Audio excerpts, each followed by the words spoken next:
Hi y'all, Scott here. Please, for the love of God, don't mind me. I'm just doing some touch-ups to my high school yearbook photo. You think they'd let me do retakes 9 years later? There's gotta be a grace period. I've been having trouble going to sleep thinking about what people thought of me back then, so hopefully this will change their minds. Okay, and we're done! I actually toned it down, I didn't want to get too late. Telling the truth.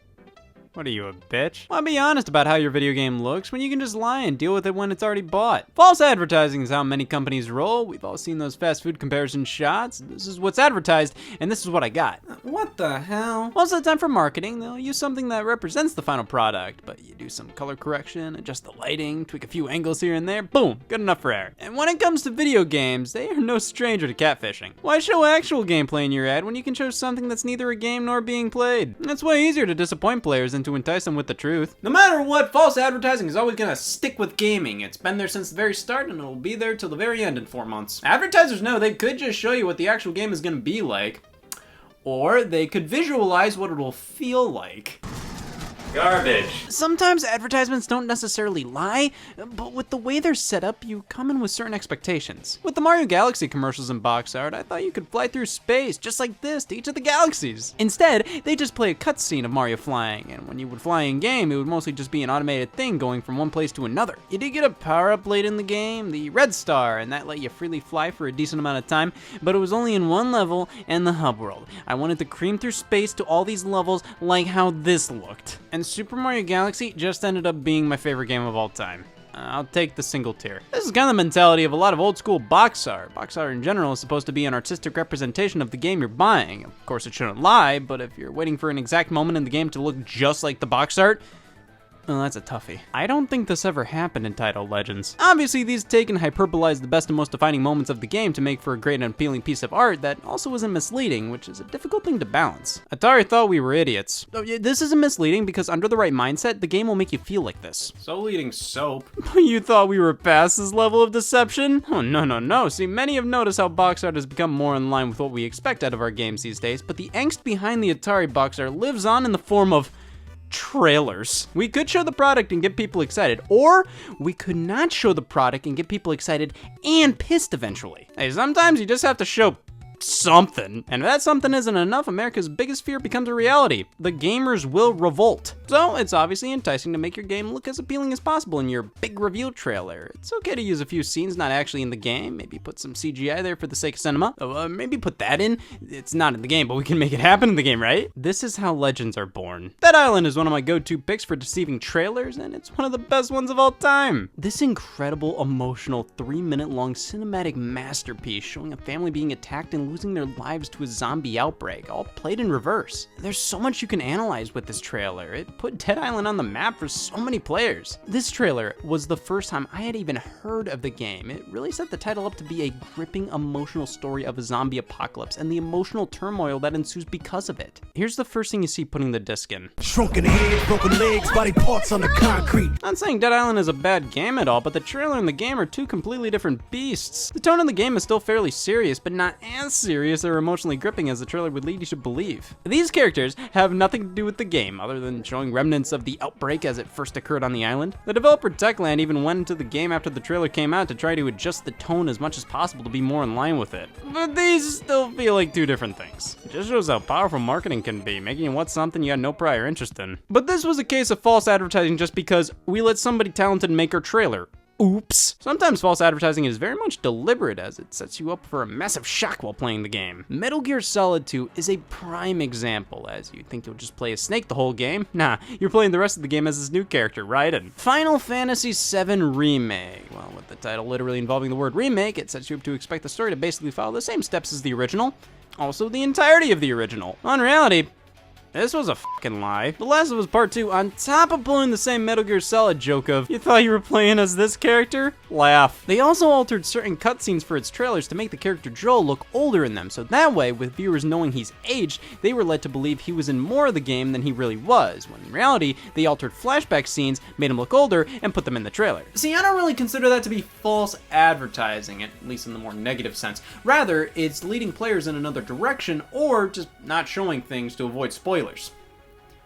so it's just being an ass. But then we have just the flat out lies. Some of the most despicable, loathsome moments in the video game industry. The Simpsons game. This game had the audacity to say in its E3 2007 trailer it was releasing on every platform ever made.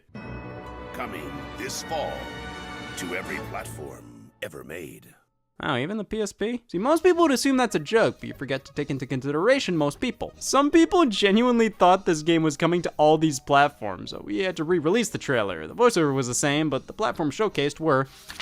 true. Well, I said it was ridiculous for anybody to assume the original trailer wasn't a joke. I think some of the platform choices were incredibly misleading. The Game Boy Advance and GameCube were still being supported at this time, so out of all platforms to put there as a joke, those are really odd choices considering I don't think it was too far-fetched to expect a Game Boy Advance or GameCube version in 2007. Or the VIC-20. The box itself can be pretty deceitful sometimes. The Legend of Zelda Breath of the Wild on Wii U says it supports the Wii Remote and Nunchuck and Classic Controller and lying. This was just a misprint, but there was speculation in the early days of Breath of the Wild's development that it would allow players to use motion controls like with Skyward Sword on the Wii. Now, supporting one Wii Remote by itself, I think only the bravest speculated that. Doom on Sega Saturn says on the box that it's the original Doom in all of its glory when it's missing content. But then we have the flat-out disappointments, where you watch a Fruit Gushers commercial as a kid, and in those, whenever somebody ate one, their entire head would turn into a giant fruit, so you never ate one for years out of fear, and one day you decided life is hell anyways. Son of a bitch. Marvel vs. Capcom Infinite. Oh, this collector's edition comes with stones. I swear to God if they're just eggs. Not again. These have all been somewhat tolerable lies, though. I mean, if she's cheating on you, at least she's only doing it a little. Aliens Colonial Marines was such a massive cluster of garbage. Like, what the hell happened here? Gameplay demos shown were severely different from the final product, making the game look so much more sophisticated with good lighting, AI, animations, a severe attention to detail. But upon release, we only have a few options here. See, this was a massive downgrade, some areas of the game more so than others, but in the end, this was pure deceptive marketing. At E3 2012, the game was running on very specific work machines. This wasn't gonna work on the consoles at the time, but they made it still not work. While it's not unplayable, Colonial Marines was a huge disappointment and showcases how companies will pretty up a game for major gameplay demos to end up releasing something not nearly as groundbreaking. It's crazy how far these studios will go to mask a title's true identity, which, to be fair, I'm sure they wanted Aliens to end up looking like this. The intention definitely wasn't to win everybody over at E3 and then release shit. These gameplay demos are supposed to represent what they want the game to be, and if it actually turns out that way, well, let's pray God's a fan. I mean, this demo looks like a fine-tuned PS4 Xbox One game, not a 360 title. But even then, the graphical downgrade isn't merely due to the consoles, it affected the PC version as well, and overall, everything was just of lower quality. It tricked millions into buying the game, thinking it would be this, when in reality,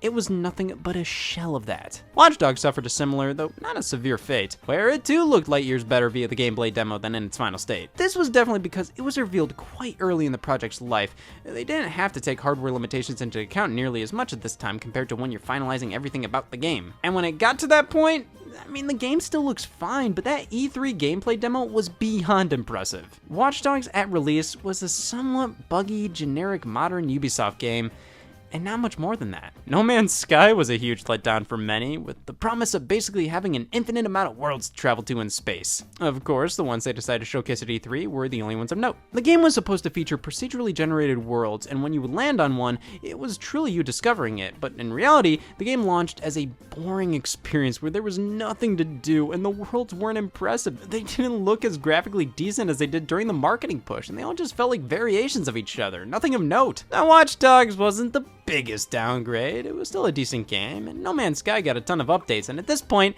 it's pretty okay and does a better job living up to what was initially promised. Aliens was one of the worst cases of this, deliberately making a better looking gameplay demo before releasing. Gameplay demos are supposed to be more trustworthy than trailers. That's the point of them. The trailers use CG cutscenes and cuts between them in gameplay all the time. The gameplay demo is supposed to show you what you're gonna get, because trailers can be incredibly misleading. The Killzone 2 trailer infamously was all CGI, even though it was animated in a way to make the viewers think it was all gameplay. See, this was right before the PlayStation 3 was coming out, and that was a time when we thought anything was possible on these consoles. If anybody could resurrect Christ, it would be the PS3. So many assumed They weren't lying. This was gameplay. Now, Killzone 2 still looked quite good when it released, but the people who made this trailer, they're still going to hell. Tiger Woods PGA Tour 2009 on Wii. The commercial used Xbox 360 footage of the game with a Wii Remote pointer. How did they think that would fly? EA explained the Wii footage wouldn't look good on a TV, so they used the HD footage from the 360 version and put the Wii Remote pointer in there, and bam, that's a sin. But one game decided to do something innovative, be the biggest example of false advertising of all time. Yeah, I'm not really saying anything that hasn't already been said here. Smallpox. They fucking stink. But when talking about false advertising in gaming, we can't avoid the piss stain on my Xbox collection. Cyberpunk 2077 was developed by CD Projekt Red, a developer highly regarded for their work on the Witcher series and their commitment to consumer-friendly practices. I mean, The Witcher 3 was a huge hit, but even before that release, they announced they'd be working on a game based on the Cyberpunk series of tabletop RPGs. This was in 1964. Announced in 2012, then getting its first trailer in 2013, and then its next trailer 5 years later. In reality, the game was nowhere near starting full-on development, and it took until The Witcher 3's final expansion released in 2016 for the team to actually start work, and when this gameplay demo was fully revealed in 2018, jaws were dropped. This was such a detailed world with people walking around who have legitimate lives to live. If you would follow just one around, you would see them go about their day, go to their job, go home, and every single decision of yours would come back to bite you in the ass. And this is all without saying the game looked stunning. Just absolutely beautiful models and settings. The animations were amazing. It looked like the most advanced video game of all time. And guess what? After being delayed numerous times, Cyberpunk launched in a state that, well, the main issue stemmed from the console versions. The PC version looked, ran, and worked the best, but it still was a far cry from that initial gameplay reveal. Most of the issues boiled down to how glitchy and unpolished the game could be at times, but at its core, I'll stand by the fact it's a good game. The world is really what sells it. It's so detailed and feels like a genuine lived-in place, and being in a dystopian future, it's truly a world worth exploring and looking at every little minute thing. But everything around it just doesn't feel all too special. The gameplay isn't anything groundbreaking. It's a first-person open-world RPG involving shooting and driving segments, and none of this is bad, but it just isn't anything I haven't seen before. Anything that they talked about in the gameplay demo, like how advanced the non-playable characters are, you just see them walking in a circle, going up to them and hitting the talk button, and they say one of like 3 repeated phrases to you. The same goes for the characters more integral to the story. They'll repeat some voice lines, which is fine, that's understandable,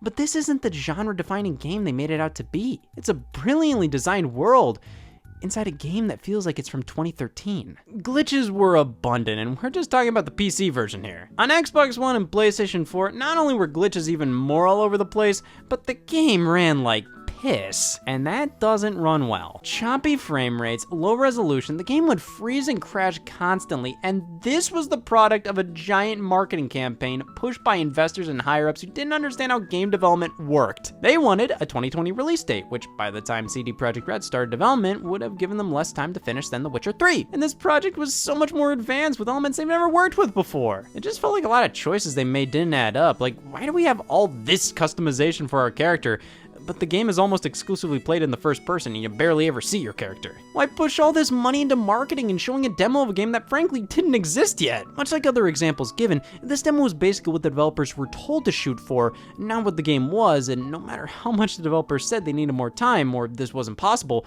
the marketing pushed Cyberpunk that much more. Like, did they really have to announce, hey, the game is finished, when the developer said, bullshit it is? Cyberpunk 2077 is a good game. It may not be for everybody, but to act like at its core this isn't a well-crafted experience, I think is a bit much. But you can't blame people for thinking that after such a disastrous launch and being lied to constantly. This was a case of a developer who was known for their goodwill and how players adored them, and higher-ups taking advantage of that. It's crazy to me how much these companies feel the need to lie when they know that it'll just come back to bite them in the ass. They take first impressions more seriously than launch impressions sometimes, but is it really worth all the headaches? To go through lawsuits and refunds and to lose consumer trust, all to impress people at E3 with something you know damn well can't be accomplished? Well, for some people it is. That's why lying is so popular. Fix the problem now, deal with the repercussions later, instead of telling the truth and causing some potential disappointment, but then you don't have to deal with bigger problems a year from now. It's just sometimes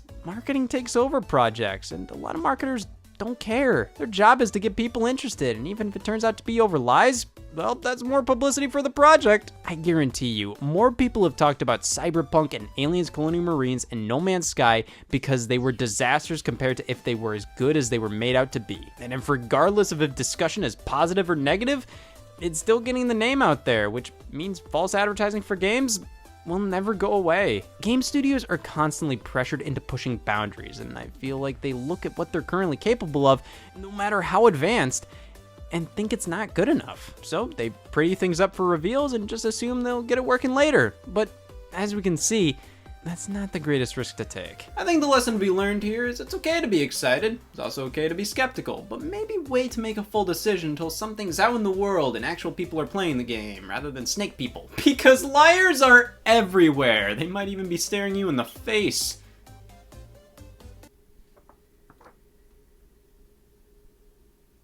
And this was when I lost credibility. Hey all, Scott here. Try before you buy. That's my motto. You can give a product a test run, and if you decide you don't want it, you shouldn't have to pay for it. You know, I don't actually know if I actually want this. Where's my receipt? I would be the smartest homeless guy ever. I would locate all stores with free food samples and feed off of that. I would hide in IKEA and sleep there overnight. I would ask for money with flair, and for my video game entertainment, I'd only buy demo discs. Go ahead, try to not see the value in this. I dare you. $7.99 for 12 great games. Demos of 12 great games, but $7.99 for 12 of anything is a steal. Maybe except cholesterol. Video games are a big commitment in terms of time and money, so you really want to make sure the game you're thinking about buying is truly up your alley. Nobody wants to be the guy with only $60 who spends it all on Ninja Bread and cigarettes. You want to make sure what you're buying is right for you, which is why demos of games are such a big deal. You get to test drive the game before you buy it. Who wouldn't want to do that? Me? I bought these. Do I look like a demo player? Demos are usually downloadable for free. But what about back when the term downloading meant something completely different? The 90s was home to two things, the sheep clone and video game consoles shifting from cartridges to discs. Discs were way less expensive to produce compared to cartridges, so companies decided to take advantage of that. They started producing more discs to sell other discs. The demo disc was normally a promotional item given away for free, and they were amazing. Just the fact you would get a tangible game to pop into your console to play a sampling of a bunch of different games was such a cool feeling. Like, you not only got a free game, but multiple free games on your one free game. Demo discs truly got their start on the PlayStation 1. Sure, PCs had demo discs, but what the f is that? With the PS1, you can't talk about demo discs without bringing up the menace of Italy. Pizza Hut, you know Pizza Hut, eat fresh. They held this big promotion where if you bought this pizza, you'd get a demo disc, and the disc will tell us if we won the big cash prize of 500 grand. For everybody involved, it was a win-win-win. Pizza Hut, you know Pizza Hut, think outside the bun. They got a ton of PlayStation fans buying their pizza to grab a free game and actually try Pizza Hut. PlayStation got the Pizza Hut fandom to try a bunch of demos for popular PlayStation games, and that definitely led to more games being sold, and sodium intake reigned supreme across the board. We have 3 Pizza Hut demo discs. The first one was given out during the Pizza Powered giveaway. When Pizza Hut and PlayStation team up, it'll detonate your senses. To some extent, I still haven't recovered. They did another promotion later on, this time with 2 different demo discs available. We have the CTR Diagnose Disc 1 and then the Best Disc. A demo of the next Tetris, that automatically makes Disc 2 just as good as the next Tetris, because a demo of Tetris is pretty much the same as full Tetris. Sledstorm. You can't have a demo disc without Sledstorm. The games included on these things are pretty much some of the most defining games on the PS1, some of the greatest games that generation. Sure, these were just mere demos of them, and while some of them are the Crash Warp demo, I don't want to buy this game. Under the mindset of a kid with limited funds, getting a disc with 5 highlight reels, if you will, of some of the best PlayStation games ever made, that's not bad at all. Some of these demos were so good at showcasing the games that I know a lot of people would just keep replaying the demos over and over again. Not only that, but it's just cool to see all the effort put into these things. They put a lot of work into these simple giveaway items, and that's just really cool. But when I think demo discs, I immediately think of the ones that came a part of your magazine subscriptions. PlayStation Underground. While a lot of print magazines came bundled with free demo discs, PlayStation Underground demo discs were the magazine. You subscribed to get demo discs. Some of these discs could be picked up at stores for $5 a pop, which was still a fair price to pay for all these demos. But not only would these demo discs come with demos, but they included my favorite things ever, doodads. Imports, games that didn't leave Japan. You could play demos of them here. Codes to put into other games, videos, trailers, behind the scenes. These discs were like a big cheap to free pile of pure content. Even if I couldn't give two left pisses about Siphon Filter 2, there's like 9 other demos on this disc. There's bound to be something that catches my interest, and if there's not, there's tons of other things to do. Some of these demo discs have more content than some real-life games. The jam-packed discs were made for the PlayStation 1 and 2, and I remember seeing my cousins have a few of these lying around. Back then, I'd see the discs and everything included and say, damn, that's a deal. And then I'd say, oh shit, I'm 6, and said, damn, I'll make my way to the corner. Besides, I was more of a GameCube player anyways. Now, Nintendo didn't go that crazy with demo discs for the public, especially now with magazine subscriptions. Nintendo, at the mere idea of giving away free demo discs with Nintendo Power? No. They were more into sending out promotional DVDs or VHS tapes, but with the GameCube, they dabbled in the demo disc genre. The Nintendo GameCube Preview Disc. This was available as a part of certain console bundles. You got a couple of demos, including a bonus Soul Calibur 2 demo. Why not just put it on the cover? Some trailers, and if we connect the Game Boy Advance, we can download a WarioWare demo and Dr. Mario. Listen, this is great, good for them.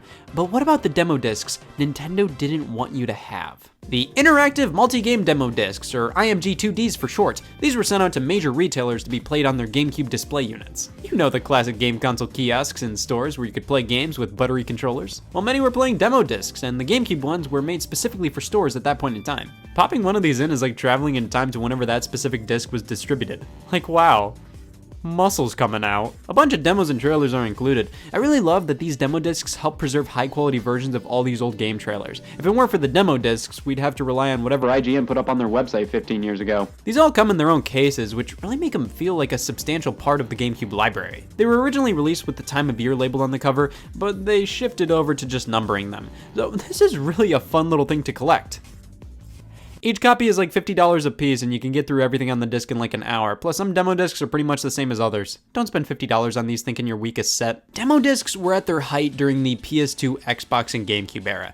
Pretty much everybody was making them. Sometimes single games got demo discs, like Resident Evil 4, or third-party studios released their own, like the LucasArts experience. Yep, it's truly a different experience when you're playing LucasArts. This Xbox Exhibition demo disc is another one I have, and this thing is incredible. Not only does it include Whacked, but we have extra content for Dead or Alive 3 we can install, clips from G4 and other trailers, music videos and songs we can download to our consoles. This is a demo disc. It's absolutely incredible. Things were looking great for demo discs, but then this happened. This bar ruined everything. Demos became downloadable on most systems for free. You don't have to depend on whatever demos are available on this disc you got for free. You can just download demos for just the games you're interested in whenever you want. This didn't like immediately kill the demo disc.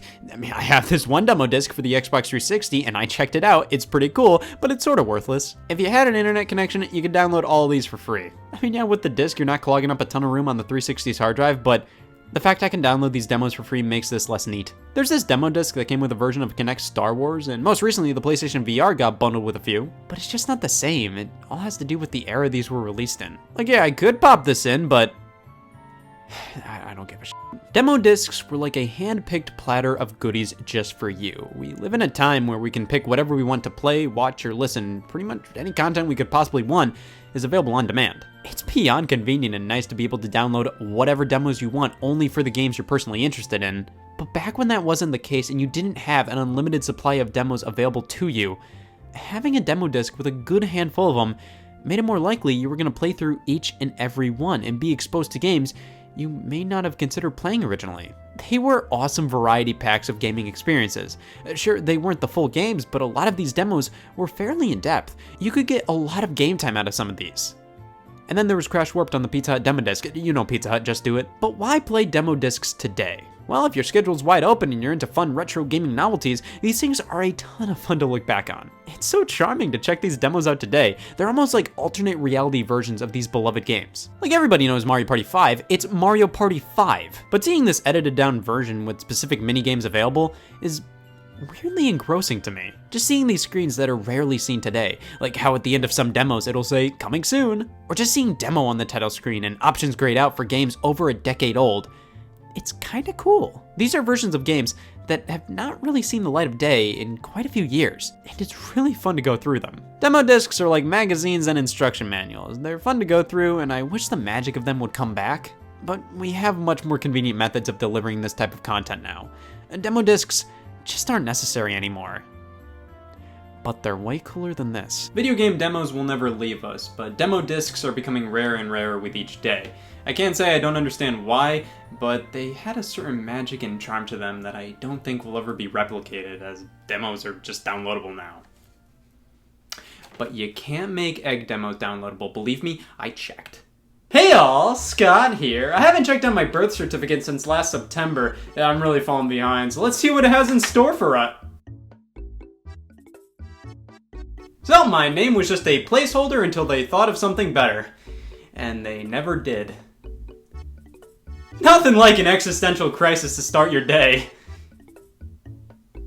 Playing a video game? Whatever. Learning about its existence, now I could do that all day. I love when new video games are revealed, telling everybody what the hell you're working on. It's an art, and the way companies reveal their video game can be vital to its immediate success or failure. The build-up to the release of a game can sometimes be more memorable than the final product, just because there's a certain magic to it all. Not knowing everything there is about a game and being surprised when they showcase something you weren't expecting in the reveal trailer is satisfying and exciting beyond words. Of course, reveals can go haywire. Now, I don't think it's deliberate. I doubt marketing folks are in their board meetings going, Alright guys, just finalized our reveal plan for the game. First, we f**k up. but it happens all the time. For every Twilight Princess reveal, there's a Randy Pitchford doing magic tricks to stall the reveal of Borderlands 3. For every Final Fantasy VII Remake trailer, there's a Diablo mobile game revealed when everybody wanted a true mainline entry. For every Babyborn, there's a Peggle 2. Showmanship is important with video game reveals these days. They need to have an amazing CGI trailer with great gameplay shown alongside it with epic music playing over it all. Bonus points if it's broadcasted live on stage with audience reactions,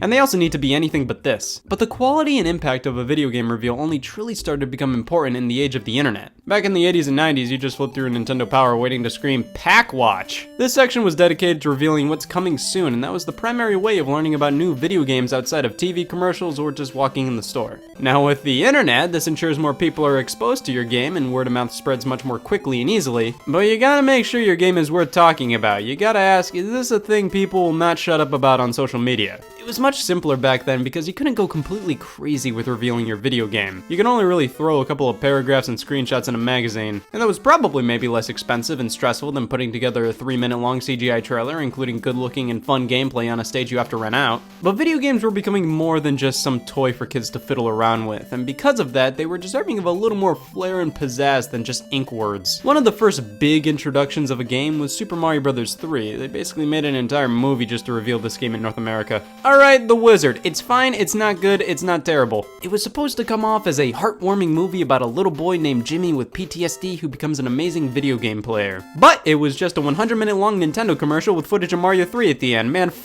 the kid, is that a warp whistle? That was the only reason why people wanted to see it back then, and the only reason why people may want to watch it now. But this was kind of the starting point for large-scale video game reveals. As games became much more of a production, it became more and more appropriate to put everybody in a stupid f***ing tent to show a Last of Us 2 trailer, damn it. But just because of a bombastic lead up to release, it doesn't say anything about the final product. Sometimes a bad reveal turns out to be a good game, and a good reveal turns out to be a bad one. Either way, you want to make sure your reveal falls in line with expectations of a game leading up to launch, or else people won't pick it up because they think it's going to be bad, or they'll be disappointed because it failed to live up to expectations. The adventure a video game goes through from reveal to release is always interesting.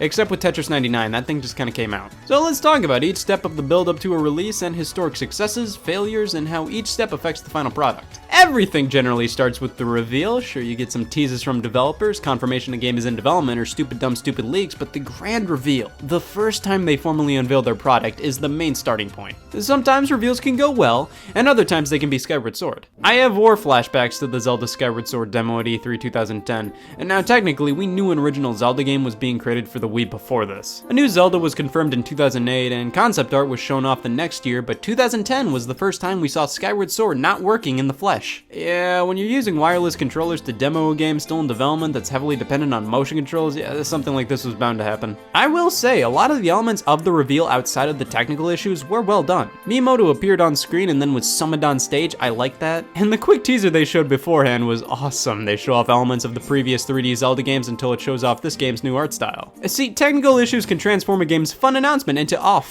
that's a sacrifice you have to be willing to make by doing everything live on stage. This makes the reveal much more impactful, but just smacking some video online without any warning? I mean, that works too, and there's far less that can go wrong. Definitely less of a risk, but less showmanship with this route. Now, I'm confident saying if the demo didn't go haywire, this would have been up there as one of the best E3 reveals. Instead, it's one of the most notorious. How about reveals that don't tell you anything about the game at all? Like, at all. So you have this loading screen in the sky that turns into a flame ball flying around, and then, oh, it's Contra. They're coming. This was at E3 2011, and 8 years later, oh man, this game must be something else if it's taken this long. Didn't help this was the most generic way you could announce a game, and the only thing that made this scream Contra was the Contra logo. So not only did that game never come out, but there was nothing to discern from this trailer.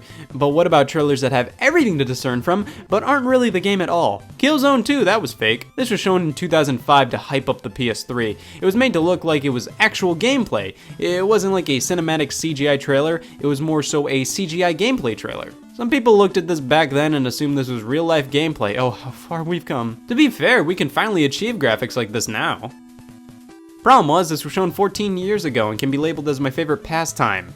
False advertising. That's a major issue when trailers are misleading, and that's one of the biggest problems with game trailers. Many primarily use CGI or builds of the game that look and run much better than the final versions to swoon over consumers. Like that Dead Island reveal is one of the best trailers ever, but isn't the most indicative of what you get with the final package. And then when it's time to actually release some game, some developers realize, oh wow, we were lying. They have to end up heavily downgrading the game to release it before their deadline or for it to work smoothly on consoles. Watch Dogs is an example everybody likes to jump to, how the initial reveal and demos of the game painted it in a much better light. When it was revealed at E3 2012, people were impressed and expressed that they wouldn't like the game if at release it looked a bit different and slightly downgraded compared to the reveal. Ubisoft, you swine! I feel like people were a bit too harsh on Watch Dogs. It isn't a bad game and it still looks pretty decent today. It's just with a bunch of bugs and glitches at launch, and with it being touted as a true next-gen experience, even though they released it on last-gen machines as well, it still disappointed people who were expecting it to be a much more mind-blowing experience, when in reality,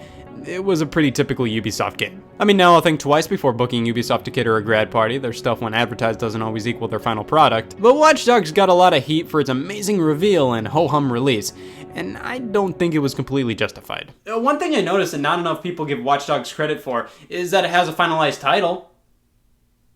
Bad reveals aren't limited to games, consoles get them too. I'm sure you've heard of the third console curse at this point, where a company's third system is a complete disaster. The PlayStation 3, the Sega Saturn, but the Xbox One is the best example of this in the past decade. Now you may say the Wii U's reveal was significantly worse, and that is debatable, but you may also say, wait, the Wii U wasn't Nintendo's third console, and you're right.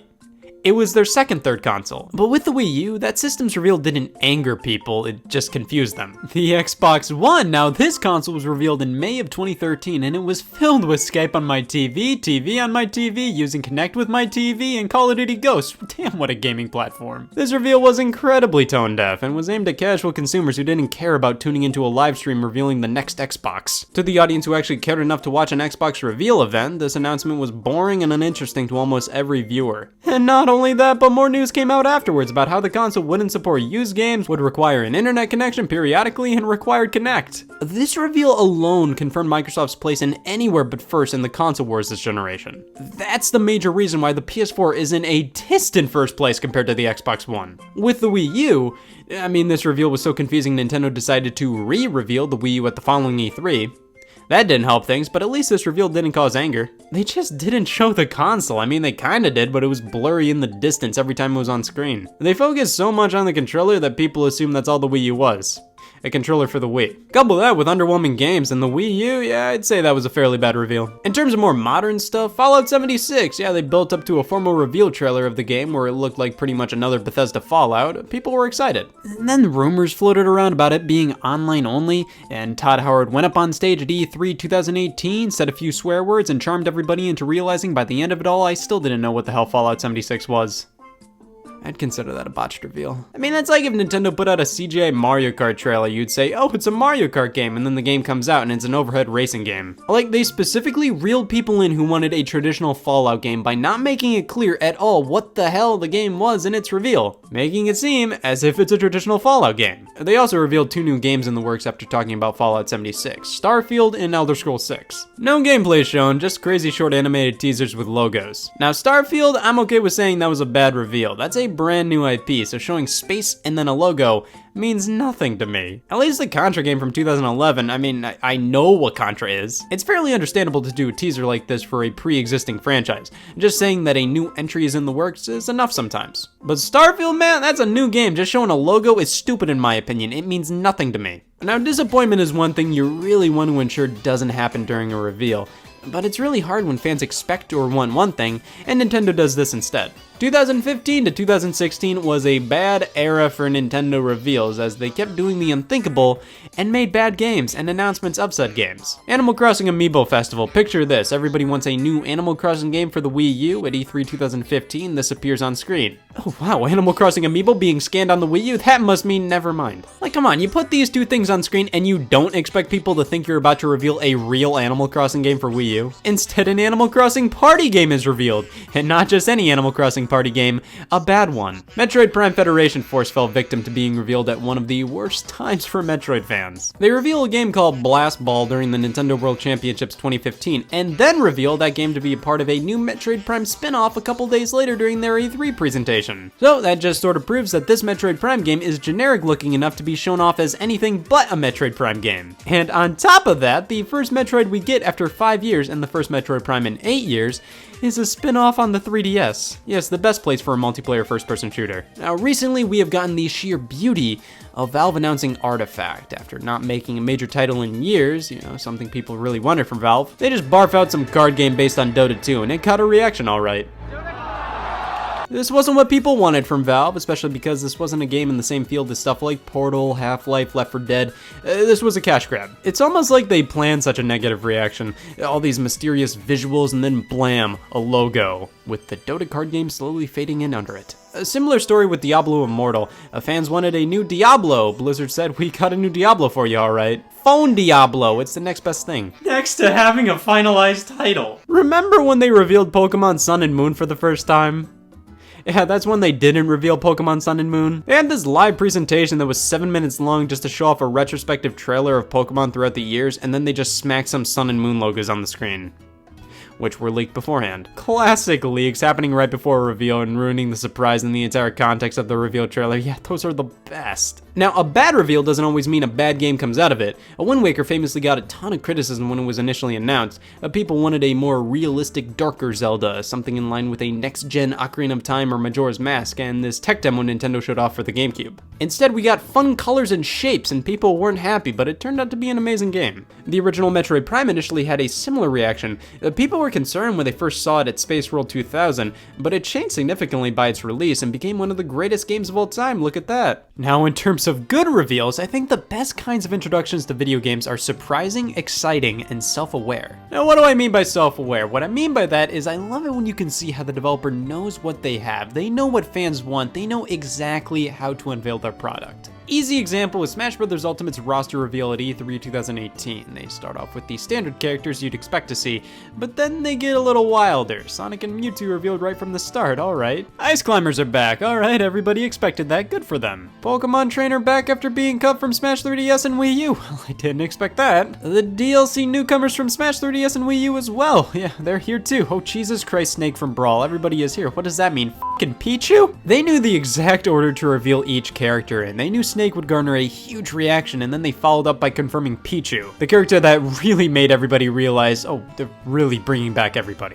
I mean, Wolf was one of the final characters revealed in this trailer because he was one of the most requested DLC characters in Smash 3DS and Wii U. And hey, speaking of Smash Brothers for 3DS and Wii U, that had some of the best trailers in the field, especially the reveal. It does the whole fake out introduction with Animal Crossing, cuts to all the major franchises crossing over, and then 3DS gameplay. Oh damn, Wii U visuals now. Villager, shitty names, Mega Man. Now, some people may say the Brawl trailer was better than this, and that's totally fair. I love how it starts off with the melee visuals and then everybody transforms into their much grittier, grosser Brawl models. Tons of newcomers revealed, ending off with Snake from Metal Gear joining. Just think, if Snake can be in Smash Brothers, you can do anything. But before this, we had Melee's reveal, where you can just hear how excited the audience was. They pretty much just played the opening movie, and seeing all these characters in beautiful CG CG and then in-game graphics that weren't too much worse made for an incredible reveal. This was the GameCube debut for a lot of these characters, so to see them all in such an amazing crossover fighter with silky smooth visuals for the first time must have been mind-blowing. I wasn't there, but God knows if they reveal Super Smash Bros. Melee for the first time again anytime soon, I will be. Just because Wind Waker was initially met with a negative reception doesn't mean all Zelda games were, oh god no. Obviously, one of the greatest reveals of all time was Twilight Princess at E3 2004. Keep in mind, this was a few years after the Wind Waker debacle, so because of that game's initial criticism, that made this reveal that much more impactful. Just as the press conference was wrapping up, a new trailer starts playing with Conan the Barbarian music, the same music that played in an Ocarina of Time trailer. As the music starts building up, Link comes in whipping out his sword. Gameplay is shown confirming that, yeah, Nintendo listened. Miyamoto appears on stage with a sword and shield. I mean, you can't get much crazier than that. This is easily the wildest a crowd has ever gotten with a video game reveal, let alone a Nintendo one. But you know, I really liked how Breath of the Wild was revealed. Not nearly as epic, but Eiji Aonuma just proudly showing how the game will look and showing a scene of Link fleeing from a guardian gave you enough of a taste. Just him snapping his fingers to reveal what an open-world HD Zelda game would look like made my jaw drop.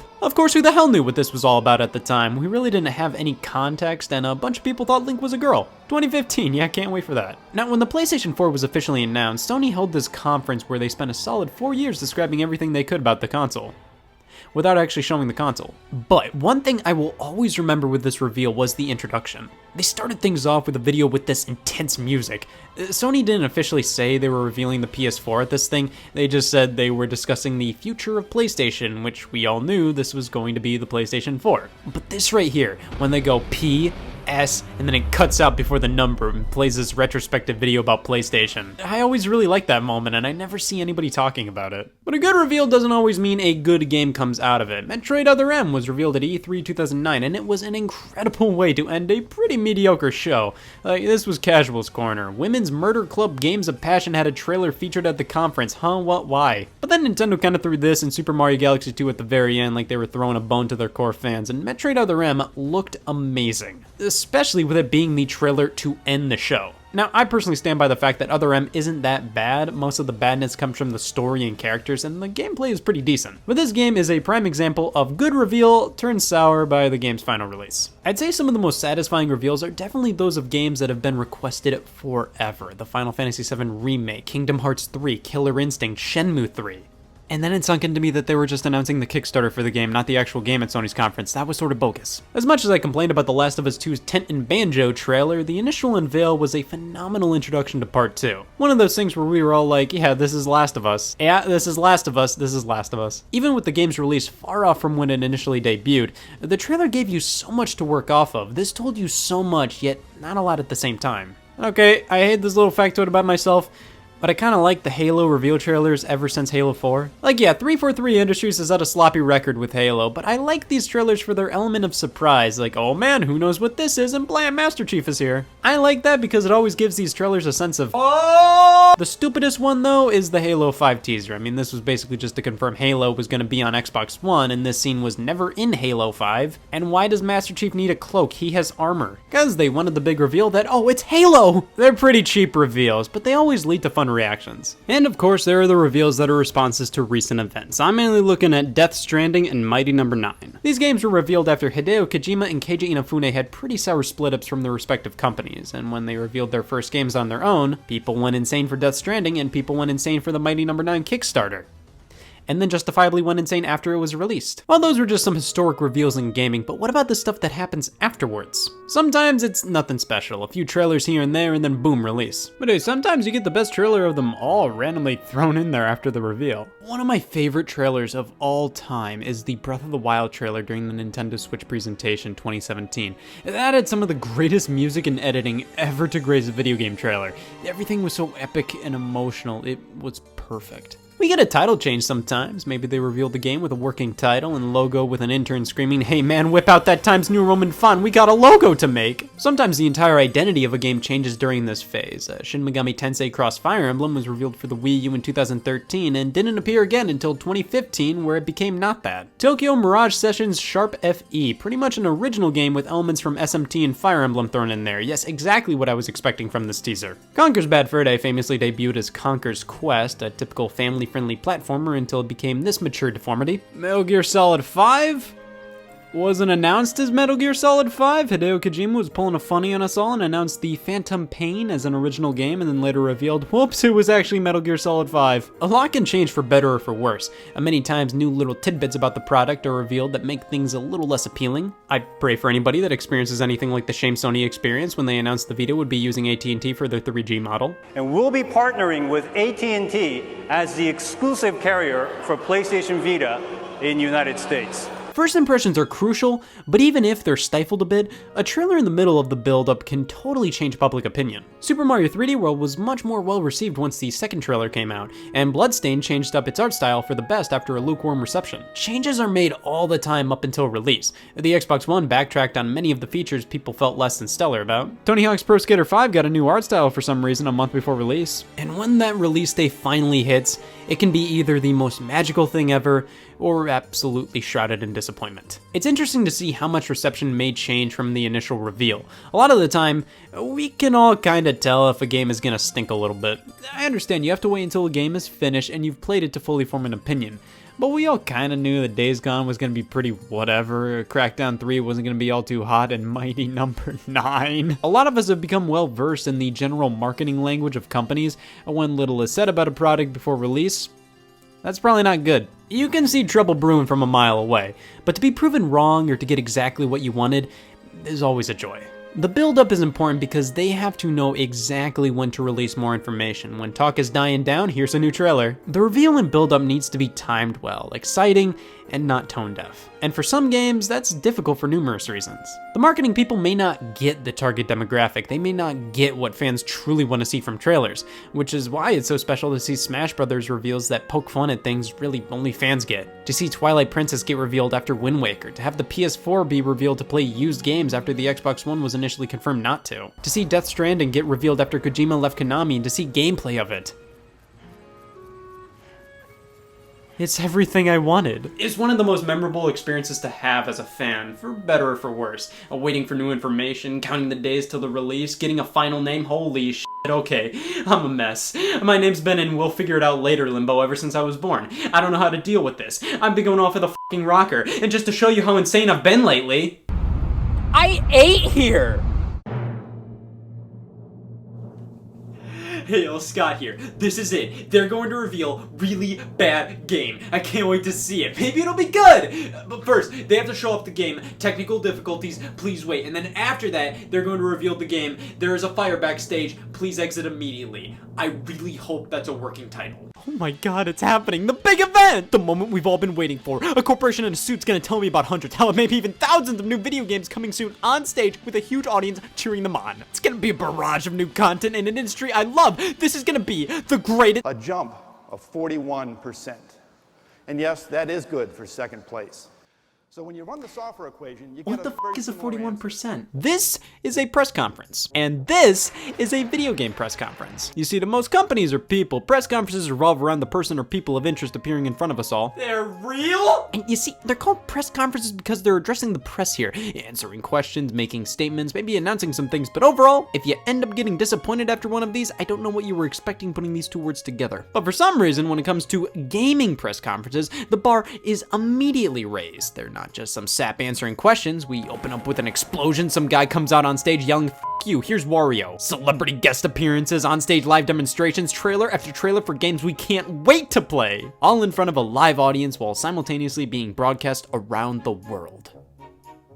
Why are games the only things that get this? I mean, you don't see Scholastic holding a press conference. Video games getting announced have been made a big enough deal to warrant tents being set up for them. Tents! It brings me so much joy to see gaming events be so prestigious looking. See, a lot of things with video games are generally labeled as not important in comparison to other media. Oh, video game awards, who cares? The Oscars are on tonight. I'm gonna be busy not caring about that either. But gaming has the art of the announcement on its side. You don't generally see movie studios do live streams announcing a huge slate of films. You don't see events this elaborate for TV outside of award shows. To many people, video games may not have as much elegance or as much of a feeling of importance as film or television, but I ask those people to watch a gaming press conference. And they still didn't get it. These things happen multiple times a year when companies get some time to shine and flaunt their new goodies, whether it's digital only or in person. You can't deny the impact of one.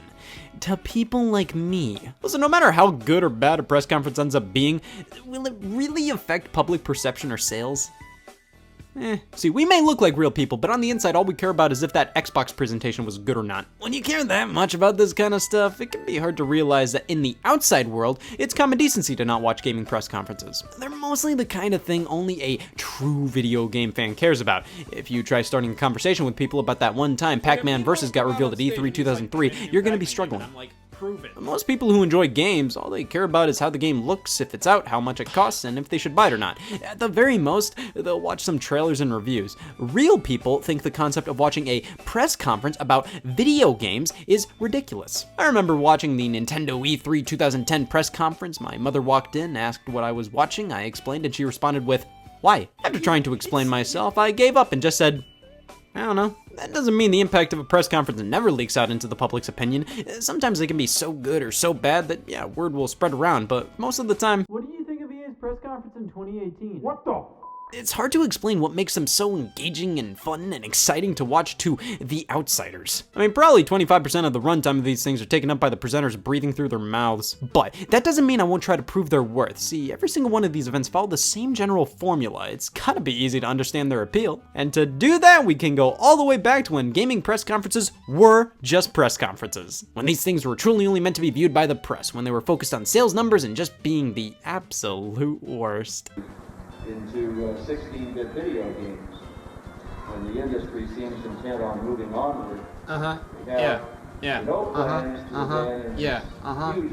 These press conferences could be absolutely brutal. They were actual press conferences. You may get a peek at the future if you were good enough, but it was basically all just business talk. Sometimes they would spice things up just to get the press on their side, but most of the time, I'm sure most people were ecstatic just to see a new color on screen. I can't really blame companies for being so boring back then. I mean, these were presentations created specifically for investors, business partners, news outlets. The general consumer was never supposed to, dear God, see this. Thankfully, I was in fetus mode when these conferences happened, so I don't have the experiences of being at one to think about on my deathbed. But everything was about to change. A little expo called E3 started in 1995, focused on bringing together the biggest video game manufacturers around the world to showcase the latest and greatest. Of course, most of the big boys had press conferences. They stunk. But then there was Sony, who was about to launch their first ever video game console, the PlayStation. Sega left their barn door open and revealed their next console, the Sega Saturn's price point of $399, so Sony retaliated on stage at E3 1995. $299.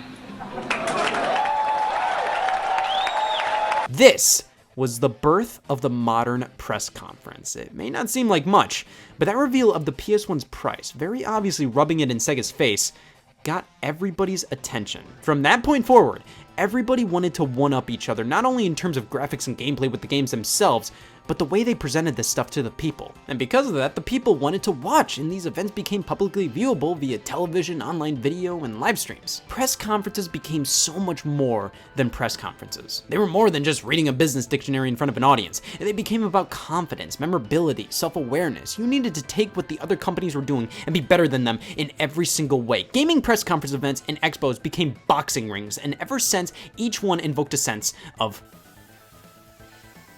Sony! Watching a giant event that's all about celebrating video games to the point of putting them up on a jumbo screen in front of a totally not paid for audience really makes you feel like, wow, video games aren't a lousy waste of time after all. Couple that with brand new games we've never seen before, new information on previously revealed titles, and impending disappointment, and it's a dream come true. Sometimes game press conferences are more exciting than the games they actually talk about in them. Or they can be worse, that's always an option. Live events have the fun quirk of possibly definitely going wrong, which either detracts or adds to the experience. It may make it incredibly annoying to watch or make it a blast, who knows? It's all a part of what makes a live event, and to me, various elements really make or break one. So first up, you have the opener. Normally these things start off with some kind of video playing, usually going over the legacy of the brand or just flashing fun lights. I give them my money! This is the appetizer. It gets you pumped up and reminds you why you should even consider giving a shit. Many times they'll count down and delicious looking numbers appear. The lights dim, an underpaid announcer starts talking over the loudspeaker, and then, oh no, the host. This is a constant with these presentations. Sometimes the host makes sense. They're a large figurehead of the company in question and is a great public speaker as well. or they just put up a Craigslist personal. I prefer when the host has a direct connection to the gaming industry, rather than a celebrity who says, I have loved games for my whole life. I played Pac-Man twice and own a Wii. Or you could just be the CEO of Google. I'm actually not a big gamer, though I do play FIFA 19 quite a bit. So here's how you host a gaming presentation. Either wear something or wear something with basketball shorts. So you walk out on stage and you have to wait for the applause to end. What? We might be here for a while. What?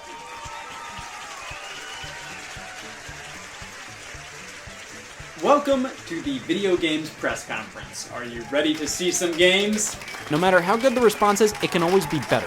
Come on, are you ready to see some games? I never understand the purpose of asking for people to get louder with their applause. That just means it devalues the applause. If it happens, who cares anymore? If you say something you were expecting to get applause and it didn't, just stay silent until somebody says something. And we're not putting the reason in presentation.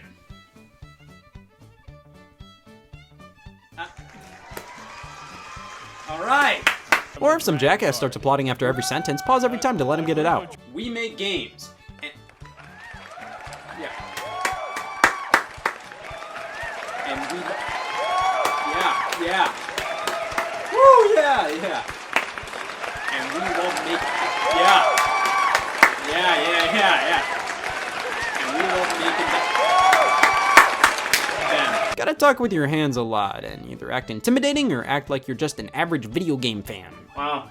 I can't wait to play that video game in my jeans and shirt just like all of you. The host isn't integral to the presentation being good or bad, but they definitely are the face in the headlines if it stinks up the place. Ubisoft couldn't make up their mind for years when it came to hosts until they settled on Alicia Tyler as host for their E3 press conferences. She was alright. While having a celebrity host your conference means you may get more press and they know how to deliver lines well, the problem is a lot of what they say comes off as not genuine. I'm not going to doubt a lot of these celebrities enjoy a video game or two, but do you really think Joel McHale cared about what Ubisoft had cooking at E3 2010? Now, the big guys from the companies, they may not be as good at speaking, but you know they care immensely because how well the press conference turns out directly impacts how much money they'll make. But sometimes you get the perfect human being, somebody who's passionate about games and is good at public speaking. That's what I want out of a gaming press conference host. But if the host isn't into games, don't try to hide it. Yeah, when Google got into gaming with Stadia and the CEO said, yeah, I'm not into games. Well, first off, why are you here? But at least he was honest. When you have hosts that look like they belong on QVC saying, me personally, I can't wait to play Dragon Quest IX Sentinels of the Starry Skies. Next up is another game I'm looking forward to, My Stop Smoking Coach. You just can't take him seriously. It feels like you're getting talked down to when it's somebody hosting that doesn't really get the audience of people watching gaming press conferences. But then you have the funny hosts. To really take in how much time 25 years is, let's go back in time, shall we? Doodle, doodle, doodle.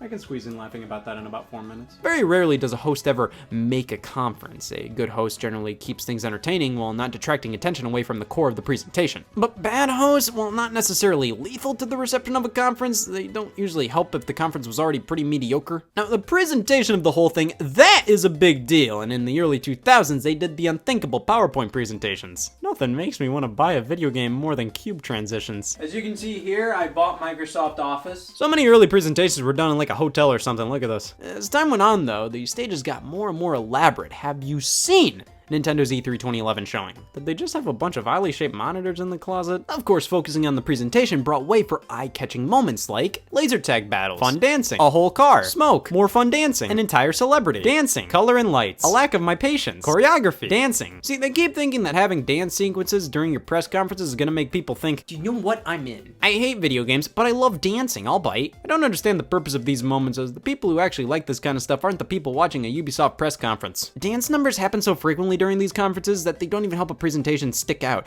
All it does is help me get a bingo. Like, what do these companies think footage of the dances will go viral? Mom will see that on Facebook and go, you know, I should watch the entire Microsoft press conference and see what this is all about. Ooh, Fable the Journey? Now, some of the presentation touches I do like is the addition of an orchestra. Nintendo and Sony have done this and it makes the event so much grander. The lighting and camera work being done in synchronization to what's going on, guest appearances that make some sense, and of course, technical difficulties. I love technical difficulties. royalties. Remember Nintendo's E3 2012 press conference and it ended with digital fireworks? I feel like confetti might have been planned for that. Oh man, this video's not playing. Looks like I'm just gonna stand here and say nothing. When planning these conferences, there's gotta be a plan B, C, and D, and if D fails, fucking run. Obviously, you have to have the live on-stage demonstration of a game being played, with trailers obviously being able to hyperbolize how good a game looks. Nothing sells you on a title more than somebody standing perfectly still playing a game on a TV on the ground. They get video game players. Anybody else love playing Call of Duty like this? Buy the game. I was like the Epic Mickey demo guy from E3 2010. He's just so well dressed and kept having to redo the same section over and over again. If I ever become a live demo player, I can only dream of being that well dressed. Live demos normally go alright, but the ones everybody remembers always had technical problems. Skyward Sword, Uncharted 4. Weirdly enough, the games that made the worst impressions left the best impressions in my heart. What's the point of a live event if you don't have an audience that applauds absolutely everything you ever do? See, I feel like audiences were very easy to get not excited initially, then had genuine bursts of legitimate joy many times by the mid-2000s, and then we arrive at the current day where they will cheer at any person or dog on stage. Have you ever been to a school talent show and during every single song there's that one guy who tries to start the trend of clapping to the rhythm or shouting woo randomly to try and start a round of applause? Imagine if everybody was like that and we're at Bethesda's E3 2019 press conference. He's back as the leader of the Dragon Guard, a group... And then there's the pacing. See, I like when a press conference has some style, but my least favorite thing of all time is when they show off a long trailer and then they talk about what we just saw. What you just saw? You know, that's a great question. What did I just see? It just wastes so much time. Show, don't tell. We can easily understand what the trailer was all about. Now you have to stand here and explain everything to us? I like when they show a game, show a game, show a game. No real time wasting, no bringing somebody on stage and pretending to like them. No filler, just game, game, game. Sony's E3 2016 was perfect. It just kept going from game reveal to game reveal. And maybe somebody would come out on stage to talk for a brief moment, but overall, the pacing was amazing. But oh man, Nintendo at E3 2015, let's talk about a game that we revealed 2 years ago that's coming out in a month and reveal no new information about it. Let's say, hey, we're putting out Hyrule Warriors on the 3DS and show footage from the trailer you're about to show. And then show the trailer. Let's show another trailer for something we revealed 2 months ago when we could have very easily revealed it at our E3 showcase to make this event so much more worthwhile. God, I wish I had the foresight to make Nintendo my yearbook quote. It pains me when during these events, companies go over things we already know about. Come on! But in the end, all of these things don't really matter if the games aren't there. The games showcased make the biggest difference. The way they're showcased matters greatly, but even if all of the previous elements were perfect, if the games didn't look good or weren't what everybody wanted, everything falls apart. The games give you a reason to want to watch these press conferences live. They give you something to look forward to, something to discuss, something to get excited over. Even if I'm not interested in playing a game, it's always fun to have another new game thrown into the conversation. But that begs the question, if the games are the one thing that truly matters the most with these live events, what's the point of renting out these big theaters, hiring celebrities, putting together these huge shows with scripts, tons of cameras, lighting, effects, all of that, when the quality of the game showcased is all this boils down to in the end? Why do I like these things? Live gaming press conferences have slowly been transitioning over to the digital event, a pre-recorded edited video broadcasted live that gives the exact same information but not on a stage. Nintendo was the first to initiate this move with their Nintendo Directs, and in 2013 they decided to forego a live press conference at E3 and instead chose to do a Nintendo Direct. People were pissed and then stopped caring. Sony started to do their own take on these pre-recorded events, and many other companies are trying as well. But Microsoft has been firm about keeping up with the live on-stage press conferences, and they consistently have the least to show during their events, damn it. The pre-recorded stuff is great, the pacing's good, there's less stuff that could go wrong. Many ask, what's the point of paying all that money to do a live press conference? And yeah, that's a good question, but I don't think they'll ever die out, because holding your own event, that shows how much you believe in your product, how your products have so much behind them that they deserve a stage to show them off. It reeks of importance, and while pre-recorded broadcasts are cheaper, easier, and less likely to annoy everybody with dance sequences or pacing issues, the live gaming press conferences will always play a role in giving games the spotlight they deserve. Also, they forever changed what the term press conference means. And I really gotta hand it to press conferences. They really sold me on really bad game. The trailers were great and there was a dance number on stage. So let's press start and see if it's any good. It's not. Hey y'all, Scott here. I've always been a big supporter of local business. You can catch me every week commissioning the fire department to put out the fires I start. I love business so much, I am one now. Wanna know why the economy's failed ever since it was introduced? Because there's nothing to buy. Well, I'm here to change that. Introducing my new product, Scott Talks About Game Commercials. I recorded myself talking about game commercials for 17 odd minutes, and I decided to sell it at full price. What's full price? Stay tuned. To ensure this product will be as successful as possible, I am forcefully giving everybody it right now. It will start playing, and at the end, you will have to pay. If you don't want to be a bum. Oh, f***, it's starting. I've been chipping away at my bucket list lately. Now all I've got to do is have an irrational desire. PSP. It's like a nut you can play with outside. I want that. Video games require whatever word I decide to pull out of the hat. Well, that works out. Marketing is crucial to a game's success, whether it's free publicity with word of mouth spreading around or more traditional forms of advertising. You don't see somebody with no access to internet, TV, or other people going, God, if a game called FIFA 20 existed, that would be great. I knew it. People need to learn about a game's existence one way or another, and the method that sticks in a consumer's mind the most has and always will be the video game commercial. You've got print advertisements in magazines, social media campaigns, real-life publicity stunts, sponsorships, believe me. I've seen enough things sponsored by Raid Shadow Legends to the point where I truly know I never want to play it. But commercials can be some of the most elaborate portrayals of a video game. A quick video specifically created to elicit feelings, showing you why you should want this game. Good commercials can be fascinating to analyze. Either they go for something artsy, something that stays in your mind throughout the day and makes you think, something that's just incredibly memorable. It just doesn't leave your mind due to how funny it is, the music used, the product itself being advertised. And then you have the other ones. Today we will be diving into the history of video game commercials. Now, I draw a fine line between a commercial and a trailer. A commercial is generally 30 seconds worth of manipulation, smacked on TV, the internet, what have you, made to appeal to the masses. And while a lot of the same descriptions apply, I see trailers as more so showcasing the game to people more in the know, I guess. No time limit really, just showing what the hell this is. While a trailer can be a commercial and a commercial can be a trailer, we'll be focusing on the advertisements broadcasted on TV or the 30-second spots shoved in your face online. And with that, what better place to start with than... oh god. The 1970s, the decade that sorta kinda just happened. And this was where the video game commercial was born. The Magnavox Odyssey was the first home video game console, so obviously they had an uphill battle in the marketing department. Nobody knew what the term home video game console even meant, so the commercial had to do a great job at showcasing the value of not only the Odyssey, but video games as a whole. So what did they do? They said, rip out the recorder, we got a product to sell. Odyssey easily attaches to any brand TV, black and white or color, to create a closed-circuit electronic playground. Odyssey gives you all the exciting action of hockey and 11 other challenging play and learning games for the entire family. I wouldn't be surprised to see cave paintings of this commercial. It is dry, raw, and bare. There's no pizzazz here. It's literally a product description for half a minute. Sure, it tells us what the product is, but there's nothing memorable about it other than the budget for the background music. Of course, commercials evolved after this, and with the introduction of the Atari 2600, commercials definitely went from becomes complete with world electronic games for education. to I'll blow this town to smithereens! Time bomb! Try to get up there in time, Spider-Man!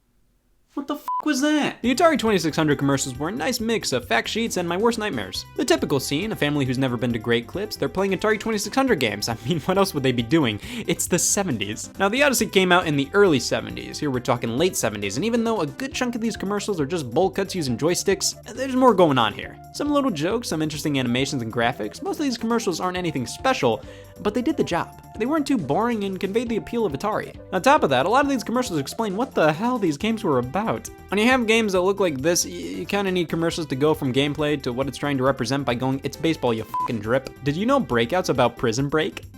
You can't keep me in here, Atari. Oh, I have to buy it to see what happens next. Yard's Revenge explicitly makes it clear that this is a fly. Thank God somebody clarified. But of course, we also got some catchy commercials that stick in your mind, like the Centipede one featuring a rap. And back then, you couldn't have a marketing campaign without a slogan and a jingle to go alongside it. No. Of course, with success comes competition, and with more consoles in the fray, we get the coveted 2-TV setup, all to make Atari look like a fucking idiot. Yes, the classic smear campaigns. Commercials designed to not necessarily say why you should buy an Intellivision, but why you should buy one instead of the stupid dumb Atari. And that's all a lot of these commercials were. Hey, here's why you should buy our console. All right, okay, see you later. You never heard anybody go, "You see the ColecoVision commercial with the fingers?" You could swap around the clips of all these commercials and they'd all pretty much be the same. Moving on to the NES era in the mid-80s, for some reason I thought there would be a dramatic improvement in presentation, concept, and memorability in comparison to the previous few commercials we've talked about. See, I give these commercials too much credit sometimes. This guy does his entire narration in one take. You can hear him taking a breath. Rob, the extraordinary video robot, batteries not included. He helps you tackle even the toughest challenge. What's it like to play the Nintendo Entertainment System? To be fair, this commercial begs to ask what it's like to play an NES. Well, you don't get an answer, but your house flies into space. Now that's just talking about hardware-specific commercials. Singular game-specific commercials, this is where it gets a lot better. We see a dramatic increase in memorability. Now that may be because comparing NES games to Atari 2600 games now is like comparing old people to fucking dead people. But I think it's because consumers just started to get smarter. The Atari era ads were very simple. Some of them had some songs or colorful characters, but most ended up being a narrator saying, "Plug this cartridge into your Atari home video game entertainment system for maximum enjoyment." It's like they were expecting the consumer to say, "Is that product? I like product," to the checkbook. As video games became much more widely understood at this point, NES era advertisements didn't have to tell consumers what a chord is. They focused more so on what made their product special, presenting it in an interesting way. Like, we still got a lot of the sitting on a couch playing game commercials, but they had a lot more to them this time. The 80s might as well have been set in space. These commercials pretty much sold many kids on the fact that if they owned a video game system, they might as well be Buzz Aldrin. Here's one I never fully understood. So, space robots, right? It's supposed to zap the power of Game Boy to a kid. Instead, he zaps a kid with a Game Boy into existence. Man, Game Boy is the least interesting thing going on here. Mario! Mario! The Mario 3 commercial, man. Literally people shouting for Mario in the shape of Mario. That's it. This and the original Zelda commercials are the highlights of this generation for me. What better way to sell the greatest adventure of all time than with whatever the hell this is? Did you see the latest Nintendo newsletter? Whoa, nice graphics. I'd like to get my hands on that game. You mean you haven't played it yet? What's the matter with you? You hand him the newsletter expecting him to not have seen Zelda before. You then act surprised to hear he hasn't played it to end up telling him you have the game. Why not just start by showing him the game? It's The Legend of Zelda, and it's really rad. Those creatures from Ganon are pretty bad. God exists, right? NES era commercials were either A, with the power of video games, you too can experience pleasure. B, here's some footage of the game and then footage of us pretending the game is real to make it more exciting. Or C, here's some white guys. But as the 90s started coming up hard, Sega put their big boy pants on and released the Sega Genesis. And with that, they introduced one of the most killer marketing campaigns to ever exist.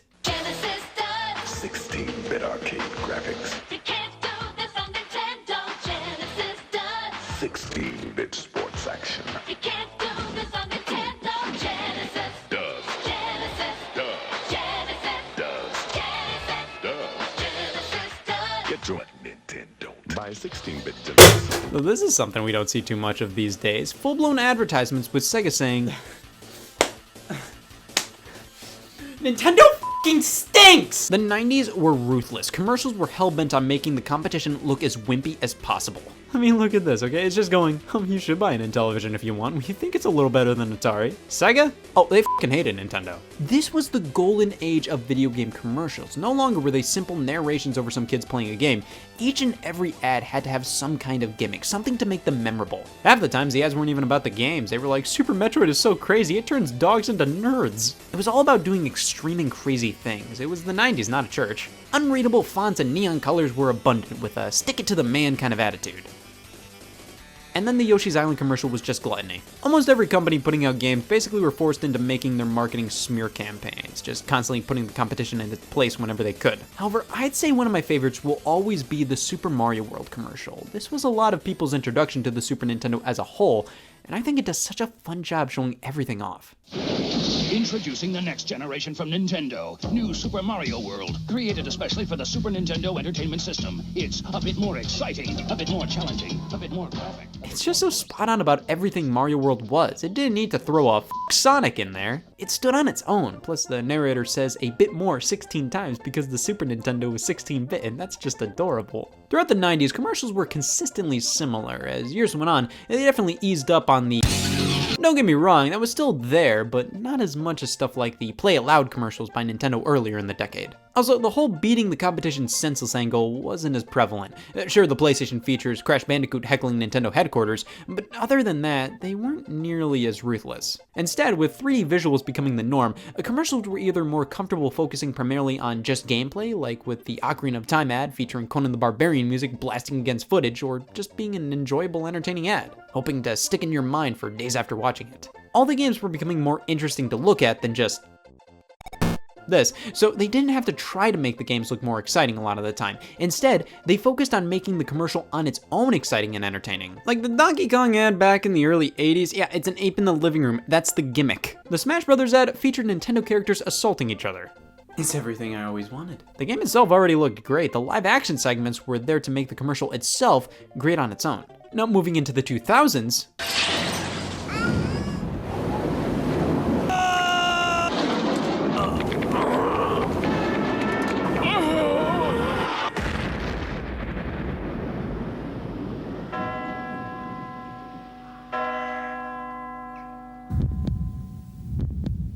yeah, commercials got weird. This was when marketers were trying to be funny and memorable for all the wrong reasons. They just put some weird shit on the screen, that'll scar them into buying a PS3. See, the original PlayStation 3 commercials, the one with the baby doll crying and the PS3 levitating, you know that one. How did that one even start production?